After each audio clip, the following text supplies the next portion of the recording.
Olá! Hoje vamos falar um pouco sobre a farmacologia da dor, focando na parte dos analgésicos fracos e dos AINES, que são os anti-inflamatórios não esteroidais, e são substâncias fundamentais no alívio da dor, febre e inflamação. A dor é uma sensação de desconforto que vai servir como um mecanismo de defesa do organismo para evitar lesões e danos permanentes. Ela vai ser controlada pelo sistema nervoso e vai ser um processo complexo que vai acontecer mediante um estímulo externo que vai gerar uma resposta rápida do sistema imunológico.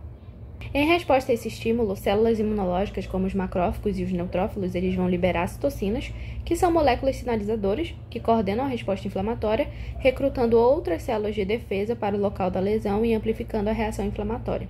Elas vão ativar os mediadores inflamatórios e vão desencadear a produção de outras enzimas. A fosfolipase A2, ou F2, é uma enzima que estimula a liberação do ácido araquidônico, a partir dos fosfolipídios da membrana. O ácido araquidônico livre, ele então vai ser convertido em mediadores inflamatórios diferentes, dependendo da via enzimática escolhida. O ácido araquidônico livre, então, é convertido em mediadores inflamatórios diferentes, dependendo da via enzimática escolhida, sendo convertido pela COX, a ciclooxigenase, ou então pela LPX, a lipoxigenase. A COX converte o ácido araquidônico livre em prostaglandina, que desempenha um papel importante na sensibilização de neurônios para a dor e para a febre. Já a LPX vai converter o ácido araquidônico em leucotrienos, que são importantes para a quimiotaxia, e em inflamações do trato respiratório promovem a liberação de histamina, causando broncoconstrição. Como já mencionado, a ação das ciclooxigenases é um ponto-chave na dor e na inflamação.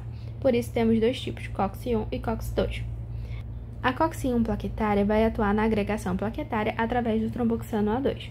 Já a COX-1 fisiológica atua aumentando a filtração renal através da prostaglandina renal, e também aumentando a proteção gástrica através da prostaglandina estomacal. Já a COX-2 induzida vai atuar na prostaglandina, que vai causar dor e febre. Sobre os analgésicos fracos, eles inibem a COX a nível do sistema nervoso central, sendo eficazes para dores leves a moderadas. Os dois principais são a dipirona e o paracetamol. A dipirona, também chamada de metamizol, é um analgésico e antitérmico que vai agir inibindo o COX-1 e COX-2, principalmente no sistema nervoso central, embora também tenha alguns efeitos periféricos. Ela vai ser eficaz no alívio de dores leves a moderadas e também tem propriedades antiespasmódicas leves, sendo útil em cólicas como as menstruais.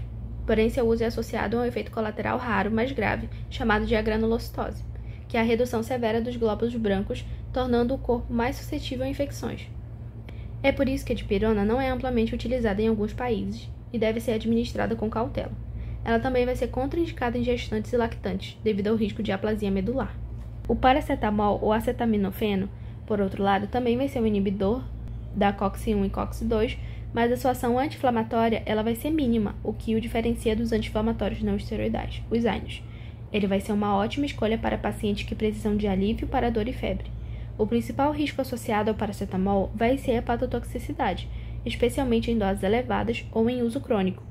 O seu metabolismo no fígado pode gerar compostos tóxicos que danificam os hepatócitos. Logo, ele deve ser usado com cautela em pacientes com doenças hepáticas ou que consomem álcool regularmente.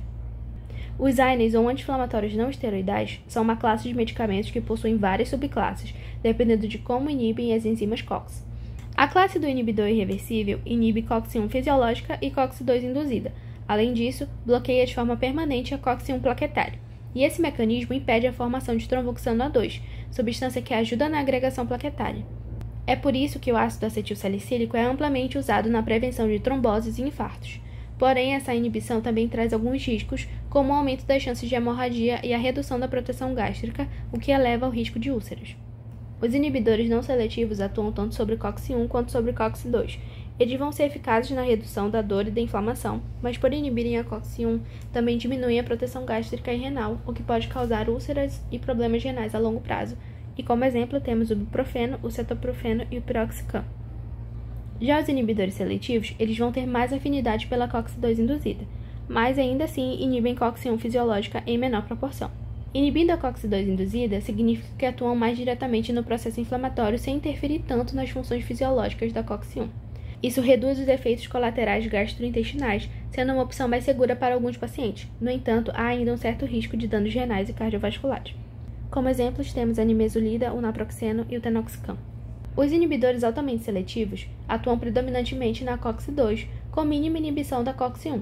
Essa seletividade garante o menor risco de problemas gástricos e renais, sendo ideais para pacientes que precisam de um tratamento anti-inflamatório prolongado, mas que têm risco aumentado de úlcera gástrica. No entanto, o uso prolongado pode aumentar o risco de eventos trombóticos.